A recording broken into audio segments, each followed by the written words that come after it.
Welcome back guys for another question from the chapter integral functions, and let us see what do we have as our question. What do we need to integrate today? So we have let me highlight the question for you. We have an expression that is 2 cos x minus 3 sin x upon 6 cos x plus 4 sin x. Looking at the question, you can immediately get the idea that there is some similarity between the numerator and denominator. So we can assume any of the part, either numerator or the denominator, as t, and then we can proceed further. So let us see what's the first step. Our first step is that we first take 2 common from the denominator. We can take 2 common from the denominator. So we get something as 2 into 3 cos x plus 2 sin x.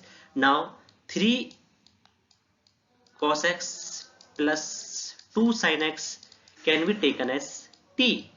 Now differentiating both sides with respect to t, we get 3 differentiation of cos x with respect to x, that it is minus sin x plus differentiation of sin x with respect to cos x is with respect to x is cos x. So we get 2 cos x, and on the right hand side we have dt. So we get something as minus of 3 sin x plus 2 cos x. That is exactly similar to the numerator. So let us see the next step. Yes, they have done the same thing. They have just assumed 3 cos x plus 2 sin x is equal to t. Differentiating on the both sides, we get minus of 3 sin x plus 2 cos x dx is equal to dt. Now if we place integral on the both on the expression and we write dx here, so this whole thing, the numerator part becomes dt and the denominator part becomes 2t. This is our denominator and our numerator parts become dt. So let us directly see the next step without wasting any time. So we get a simplified integrand as 1 upon 2t, which is to be integrated with respect to dt.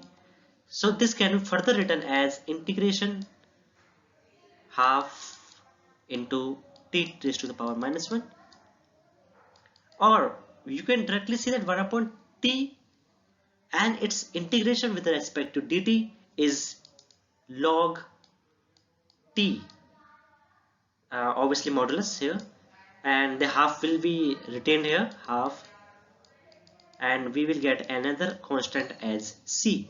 So let us see what's the next step. So they have just simplified the expression in the last step. Moving to the next slide.